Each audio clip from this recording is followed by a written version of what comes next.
Уважаема госпожо Николова, уважаема госпожо Рушева, скъпи първокласници, учители, родители! Събрали сме се да отпразнуваме първите 100 учебни дни на нашите чудесни първокласници. 100 дни изпълнени с усмивки, старание, нови знания и смели стъпки в света на знанието. Този празник ни напомня, че всяка стъпка напред има значение, че успехът се гради ден след ден с постоянство и желание и че когато сме заедно, можем да превърнем и най-трудната задача в приключение. По традиция даваме думата на госпожа Таня Николова, директор на Средно училище Свети Кирил и Методий, за да открие нашия празник.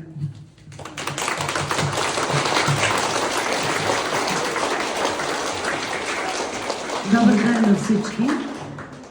Мили ученици, уважаеми родители, скъпи гости! Винаги съм се чудила как може в един мрачен ден, не знам защо, винаги когато празнуваме 100-те учебни дни, времето е мъгливо. И когато влезеш в училище, е светло. И знаете ли защо? Защото то се осветява от вашите очи и от вашите усмивки. Винаги съм се възхищавала също как може един човек за 100 дни да научи толкова много неща, да се превърне от това малко и плашещо дете в един добър ученик, който иска да учи, който може да прави нещата и който се радва, че пораства. Мили първокласници, аз съм много щастлива и съм ви много благодарна, че сте толкова добри ученици, че освещавате нашето училище с вашите усмивки, че научихте за 100 дни много неща.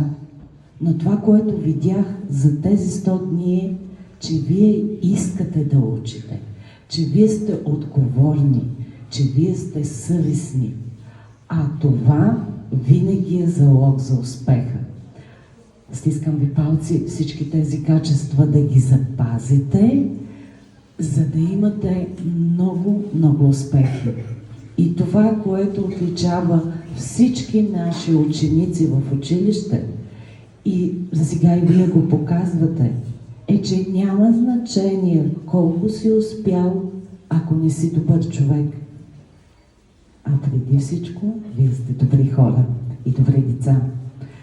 Искам да кажа благодаря и от мое име, и съм сигурна и от ваше име, на вашите прекрасни учители, които от първия ден са с вас, които ви подкрепят и на които вие имате доверие. Благодаря ви, колеги, и ви желая много успехи!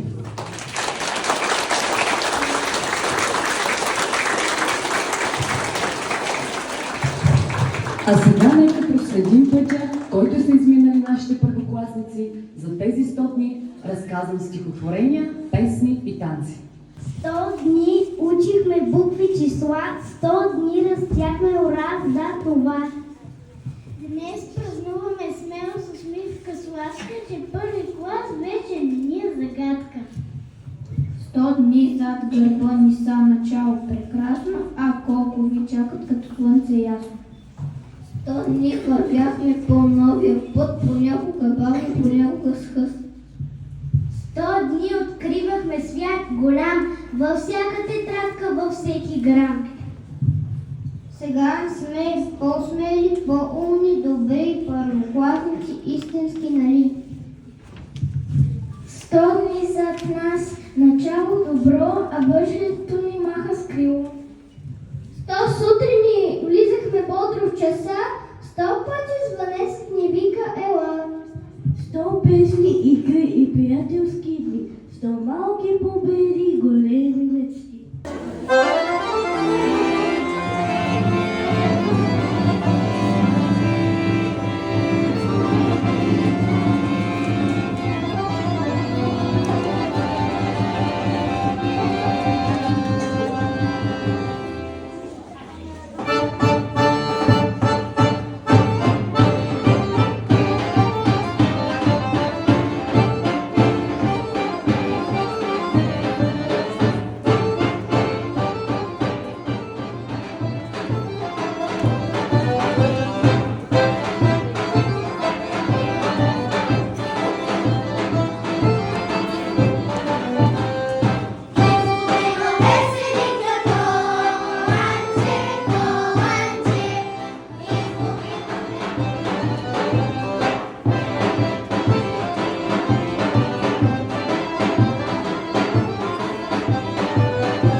Учениците от първия клас са любопитни и сръчни. Те обичат математиката и рисуването, а днес ще ни покажат какво събраха в своята вълшебна раница през първите 100 учебни дни.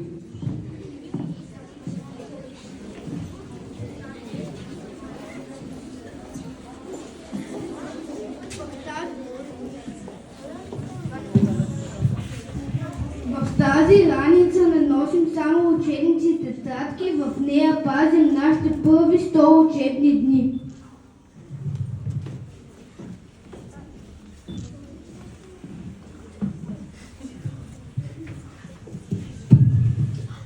Вече познаваме буквите, можем да четем думи и изречения. Книгите станаха наши приятели. Обичаме да рисуваме, цветовете показваме какво чувстваме. Учим сме да сме старателни и да не се отказваме. Математиката ни харесва, броим, смятаме и мислим. Това число ни напомня за нашите 100 учебни дни.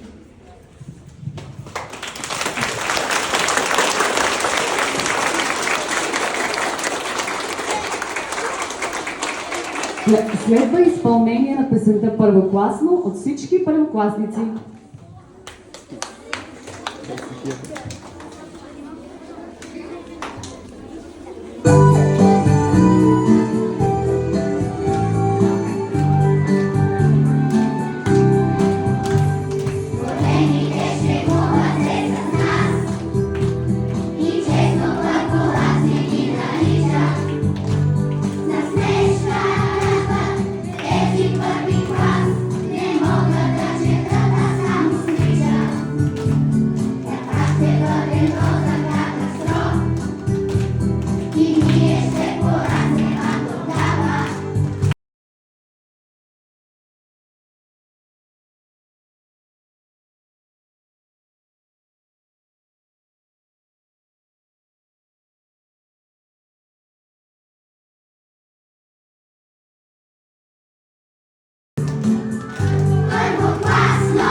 И нека си пожелаем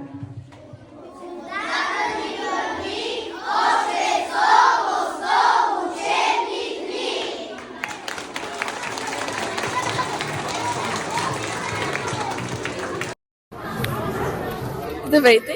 Здравейте! Бих искала да ви питам как се чувствате, при положение, че детето ви ще участва в празника на 100 учебни дни.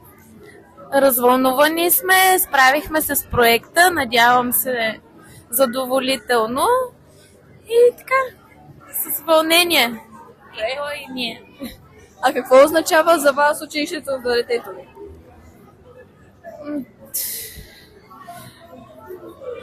Основен приоритет, най-важно за мен е учителките да бъдат обективни, тъй като това е първи клас, а не просто да отчитаме идване, оценки, отлични.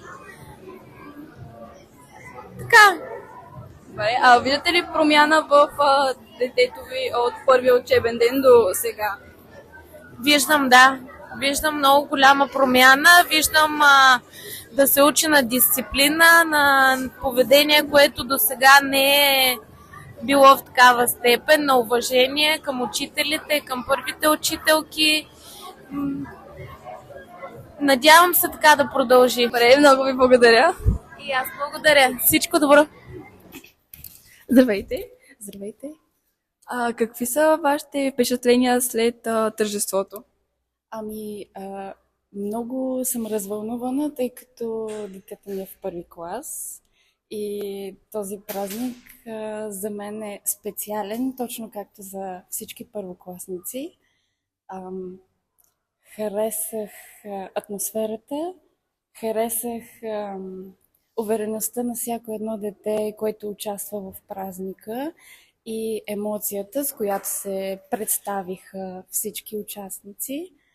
Благодарна съм, че сина ми е ученик в това училище, защото виждам и преценям сама за себе си още един път, за пореден път, колко добро е отношението учители, ученици и каква добра среда е всъщност това училище Свети Кирил и Методий за всички нас и родители също. Добре, ако трябваше да опишете с една дума тези 100 учебни дни, коя би била тя? Ами, пътешествие. Вълшебно пътешествие. Добре, вие бихте ли се върнали в първи клас, ако имах тази възможност? О, да, разбира се. Това са първи трепети, първи вълнения, много приятни емоции. Със сигурност бих се върнала в първи клас. Добре, много ви благодаря. И аз също. Да,